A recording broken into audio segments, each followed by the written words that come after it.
today's video guys. Nandito na naman ako sa kusina ko. Magluluto na naman ako. Actually guys, matagal ko na ito siyang gustong lulutuin. Papakita ko sa inyo guys pagkatapos nito kung gaano ito kasarap. Ang sarap talaga nito guys. Hindi kayo magsisi. Ganyan guys. Huwag na natin matagalan. Ipapakita ko na sa inyo kung paano magluto ng masarap na adobong manok. Huwag na natin patagalin. Just keep on watching guys.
So guys, that's all guys. Tapos na akong kumain guys. Ang busog-busog ko talaga guys.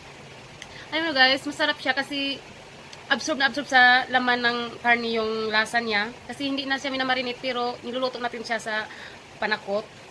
Kaya guys, pwede yung subukan. Subukan mo guys, ang sarap. Hindi siya madaling masira kasi piniprito natin siya. Ilang beses natin siya niluluto, di ba?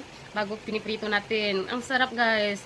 Talagang hahanap-hanapin mo guys, ang sarap. Kaya mapapakain ka ng 2 platong kanin. Yan guys, makakain ka ng 2 platong kanin. So, hope you enjoy watching guys. Thank you for watching. And don't forget guys, to support my channel, just click the subscribe button below and hit the notification bell so that you will be notified every time I have a new video. So that's all guys. Bye bye.